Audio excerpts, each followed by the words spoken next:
Okay, hello. In this video, we're looking at assignment H8, which is to do with running time and algorithms. So if we look at the README file, there's a link to a Google Doc spreadsheet. So here's the spreadsheet. You're going to make a copy of this so you can file make a copy, and that'll make a copy in your own Google account if you're using a Google account, or you can download it as a spreadsheet. Okay, and then you're going to be filling in information in this spreadsheet over here, and there's going to be part of this that runs, we're going to run code on the server, and part of it that's going to look at the running time formulas. Okay, so let's look at the running time formulas first. Linear search, binary search, and selection sort. So if you don't remember what linear search is, we had a picture over here from the last video. We have a list of numbers. We're looking for a particular one. So here I was looking for 4, and you just check each one. And in your reading assignment, the running time formula was n, and we always use n to mean how many numbers in the list that we have to look through. Okay, and if we're looking for 4, the running time is we have to check every single one. And the running time meaning basically how many operations does it take. Okay. And this is really actually a worst case running time that we actually experienced here because we were looking for something that wasn't present. The only way we can be sure is that we looked through all of them. If you were looking for 5, so what if you were looking for 5 in this example?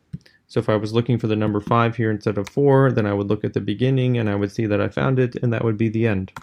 How many different things did I have to look at in that case? Only 1. So we'd call that a running time of 1.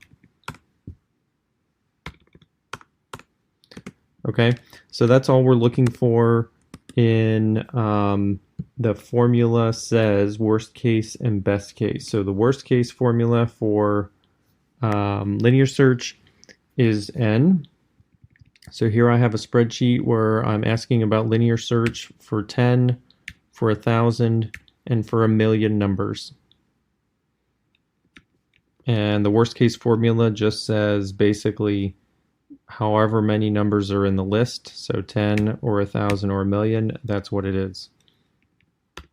And the best case is always going to be, for linear search, the first one. If you're looking for the first number in the list, then it's just 1 no matter which.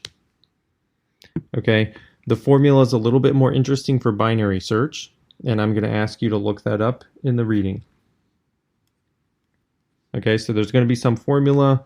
If the formula was, let's just say the formula was n times n times n cubed, then you could put that into the spreadsheet here as equal b5 times b5 times b5, and it would calculate that based on my n. And if you copy paste, then it would, so it modifies the formula to be for the next row. Okay, if this was the formula, but that's not the formula. Okay, so you have to go and look that up.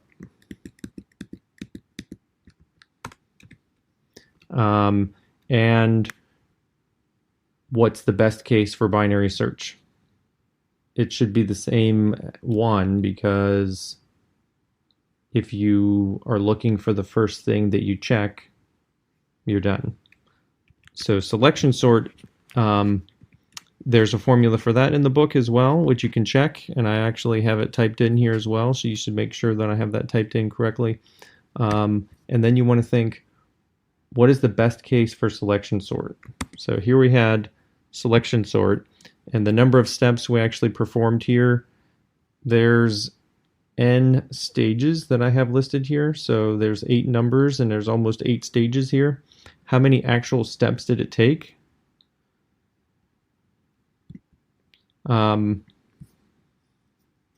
Well, so we could put that in here just to have.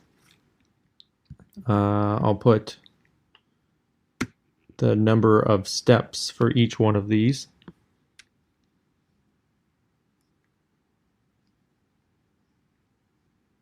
Let's see if it works out.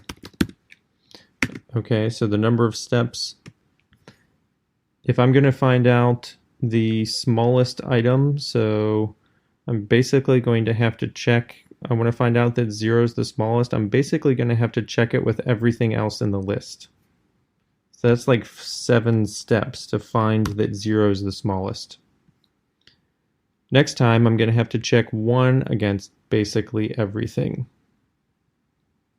to find that it's the next smallest. So that's like 6. There's 6 more things after 1 that I have to check to make sure 1's the smallest. When I get the 2, I'm basically going to be checking that against all of the rest of the ones after there. So each time the number of things I have to check is getting smaller.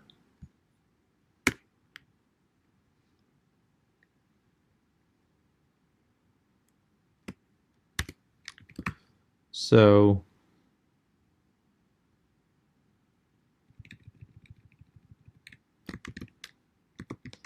that we would get this kind of behavior here. And if we look at the total there, so that's 1 plus 2 plus 3 plus 4 plus 5 plus 6 plus 7, there's a formula for that, and it is 7 times 8 divided by 2. Okay, and we started with here, n was 8. All right, and you can check whether this agrees with what's on our reading and what's in the formula here. The question is, what's the best case for a selection sort? So what if the numbers are already in sorted order, but you don't know that they're in sorted order? What happens with selection sort? Is it going to be the same, or is it faster in some way? I'll tell you. Tell me what you think the answer is, and I'll let you know, but I'm not going to put it in the video. Okay, there are 3 programs here that I'm not going to talk about right now. Well, I'll get to them in just a second, but there are formulas in those in these Python files. So there's a bunch of Python files to run here, which we're going to see in just a minute, and each one of these has a formula in it. So Python sort says, for this program, you should use this as your running time formula.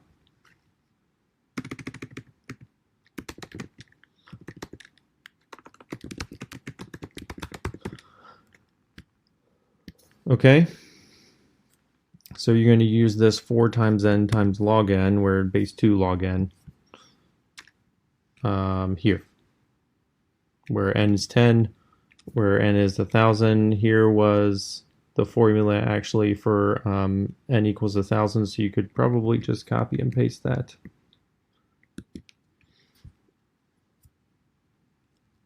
Okay, same thing for the other programs. They have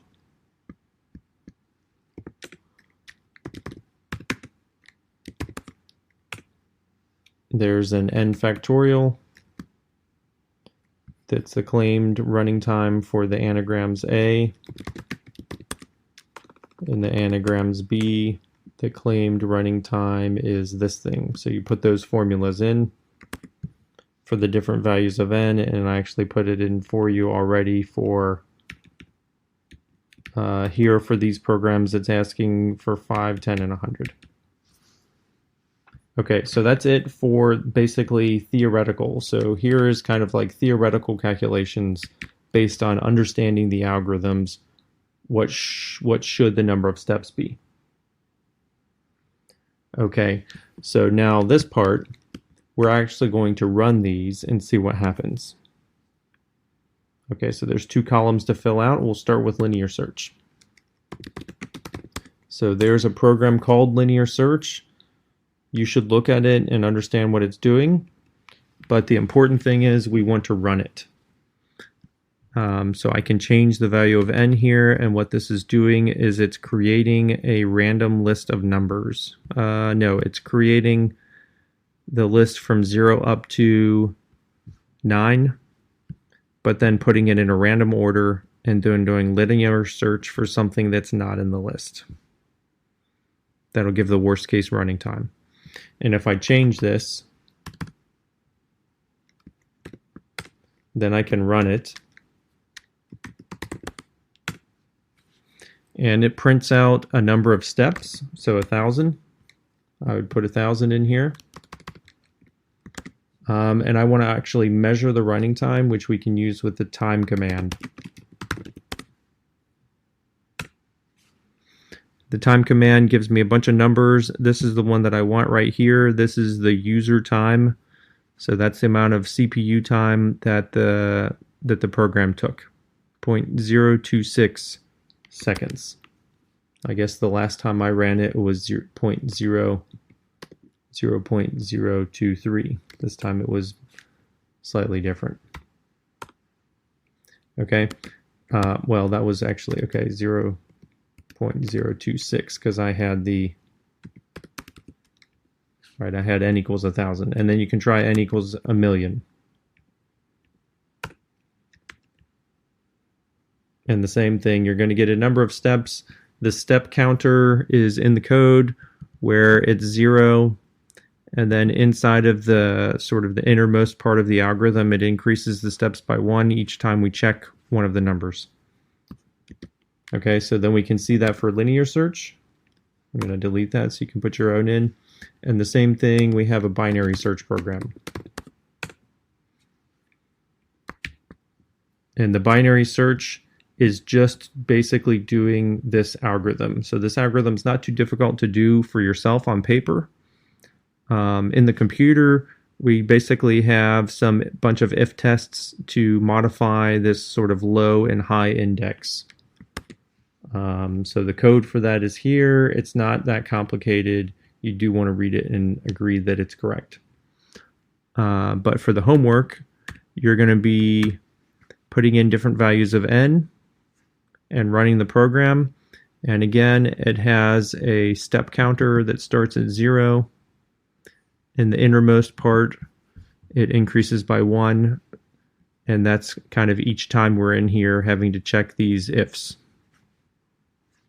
And you can change the value of n, run it, and you'll get a steps that comes out.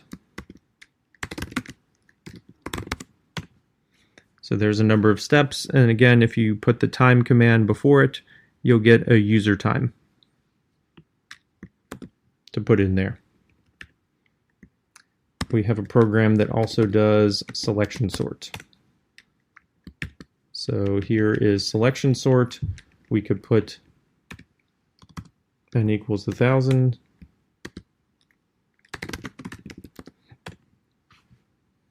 That was a little bit longer. And we could put in other values of n. You should try different values of n to see what happens. But then the ones you're going to record are these.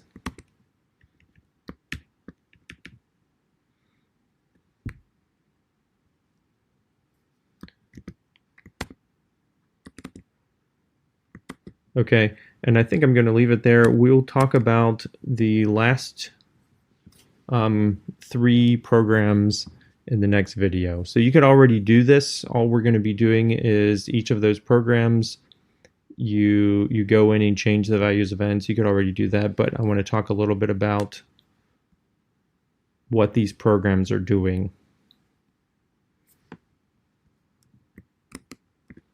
Okay, that's it for now.